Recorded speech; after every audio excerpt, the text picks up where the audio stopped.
Hi friends, welcome to Jo's kitchen. நீங்கள் இன்னும் நம்ம ஜோஸ் கிச்சன் சேனலை சப்ஸ்கிரைப் பண்ணலையா? சட்டுன்னு சப்ஸ்கிரைப் பண்ணிவிட்டு லைக் பட்டனையும் ஹை பட்டனையும் தட்டி விட்டுட்டு வாங்க வீடியோக்குள்ளார போகலாம். கிராம்பு அப்படிங்கிறது கிராம்பு மரத்துலேருந்து உலர்த்தப்பட்ட பூ மொட்டு தான். இது சமையலில் மட்டும் இல்லைங்க, பாரம்பரிய மருத்துவ முறைகள்லையும் ரொம்ப காலமாக பயன்படுத்தப்பட்டு வருது. இதில் யுஜனால் அப்படிங்கிற இயற்கை சேர்மம், ஆன்டி ஆக்சிடென்ட்டுகள், மாங்கனீஸு, நார்ச்சத்து அப்படின்னு நிறைய தாவர சேர்மங்கள் இருக்குது.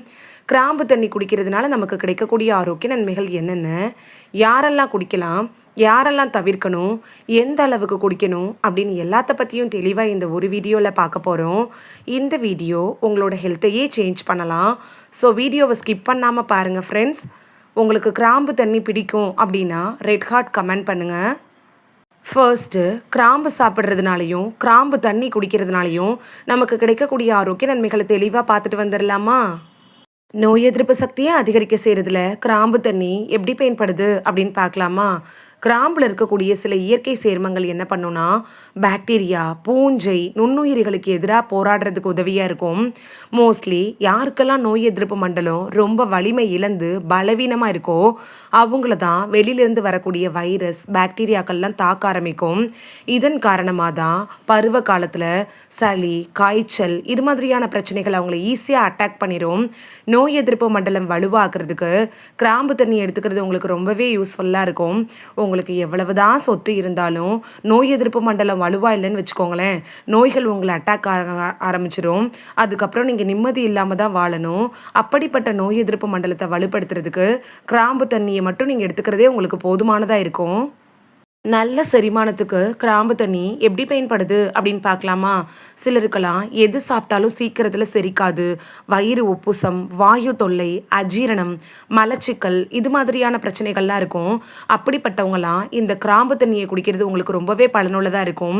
திருவிழாக்கள், ஃபங்க்ஷன்ஸு, ஞாயிற்றுக்கிழமைகள்லாம் நான்வெஜ் சாப்பிட்டிங்கன்னா உங்களுக்கு செரிக்கலை அப்படின்னா சாப்பிட்டதுக்கு அரை மணி நேரம் கழித்து நீங்கள் இந்த கிராம்பு தண்ணியை குடிக்கிறப்ப ஈஸியாக ஜீரணமாகவும் இதை நீங்களே உணர முடியும்.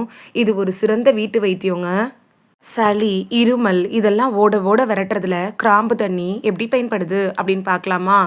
சுடு தண்ணியில் கிராம்பு சேர்த்து குடிக்கிறது, அப்படி இல்லைன்னா கிராம்பு டீ குடிக்கிறப்ப சளி, இருமலால் வந்திருக்கும்ல அந்த தொண்டை எரிச்சலை குறைச்சி உங்களுக்கு ஒரு இதமான உணர்வை கொடுக்கும். ரத்த சர்க்கரையை கட்டுக்குள் வைக்கிறதுல கிராம்பு எப்படி பயன்படுது அப்படின்னு பார்க்கலாமா? சுகர் வந்துருச்சுனாலே எதை சாப்பிடலாம், எதை குடிக்கலாம் அப்படின்னு சந்தேகங்களும் வர ஆரம்பிச்சிடும்.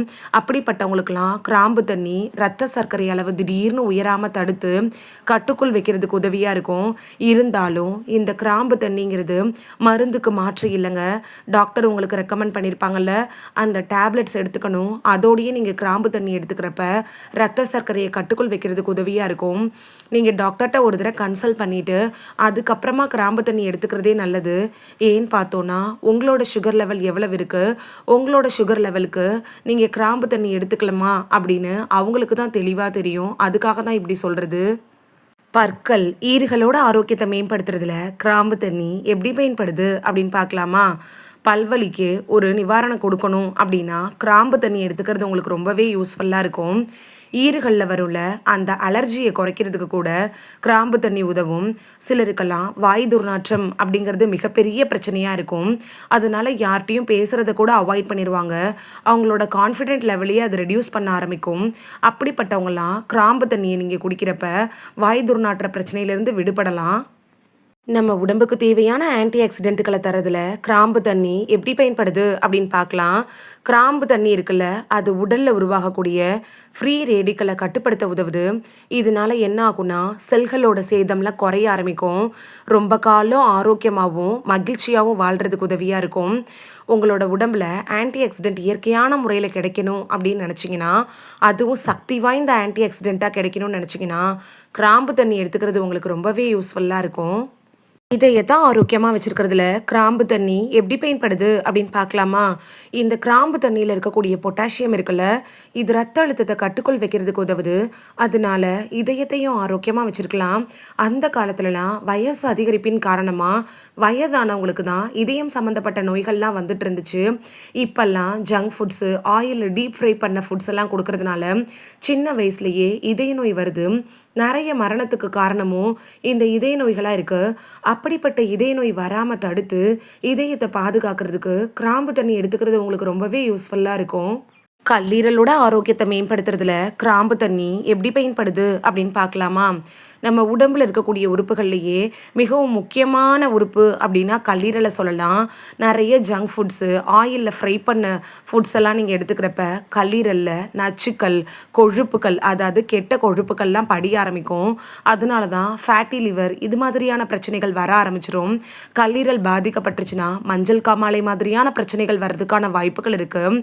அப்படி கல்லீரலில் தேங்கி இருக்கும்ல அந்த கெட்ட கழிவுகள், நச்சுக்கள், கெட்ட கொழுப்புக்கள்லாம் மறுநாள் காலையில் மலம், சிறுநீர் வழியாக வெளியில் தள்ளுறதுக்கு கிராம்பு தண்ணி எடுத்துக்கிறது உங்களுக்கு ரொம்பவே பலனுள்ளதாக இருக்கும்.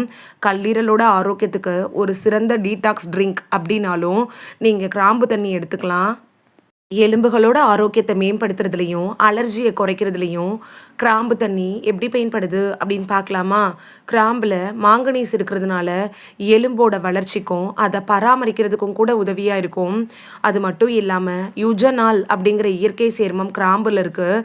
நீங்கள் கிராம்பு தண்ணி எடுத்துக்கிறப்ப அது உடலில் ஏற்படுள்ள அந்த சில வகையான அலர்ஜிகளை குறைக்கும். சிலருக்கு அலர்ஜி காரணமாக கூட மூட்டு வலி இது மாதிரியான பிரச்சனைகள் வரலாம். நீங்கள் கிராம்பு தண்ணி எடுத்துக்கிறப்ப அது 2 in 1 மாதிரி அலர்ஜியையும் சரி பண்ணும். மூட்டு வலி, கை வலி, கால் வலி, இடுப்பு வலி இதெல்லாம் சரி பண்ணுறதுக்கும் உதவியாக இருக்கும். கிராம்பு தண்ணியை எப்படி செய்கிறது அப்படின்னு பார்த்துடலாமா? ஒரு டம்ளர் தண்ணியில், அதாவது குடிக்கிற தண்ணியில் 2 கிராம்பை போட்டு முதல் நாள் இரவே ஊற வச்சுட்டு மறுநாள் காலையில் குடிக்கலாம்.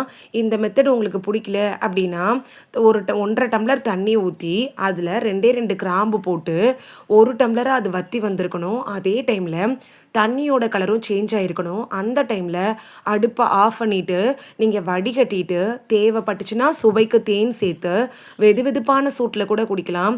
இந்த 2 மெத்தடில் உங்களுக்கு எந்த மெத்தட் சூட் ஆகுமோ அதை நீங்கள் குடிக்கிறப்ப உங்களுக்கு பலன் கிடைக்கும். இதுவும் பிடிக்கல அப்படின்னா நீங்கள் டீ போடுவீங்கள்ல, அதில் கூட கிராம்பு தட்டி போட்டு நீங்கள் குடிக்கலாம்.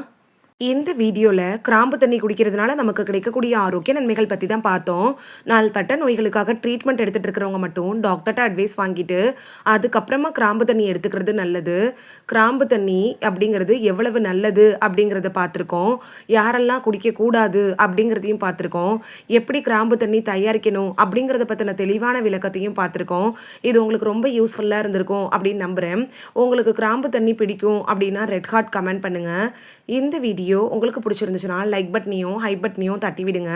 இது உங்கள் ஃப்ரெண்ட்ஸுக்கு பயன்படணும் அப்படின்னு நினச்சிங்கன்னா ஷேர் பண்ணி விடுங்க. நிறைய பேர் சப்ஸ்கிரைப் பண்ணாமல் பார்க்குறீங்க ஃப்ரெண்ட்ஸ். நீங்களும் சப்ஸ்கிரைப் பண்ணிவிட்டு பார்த்தா நமக்கு பவர் கிடைக்கும்.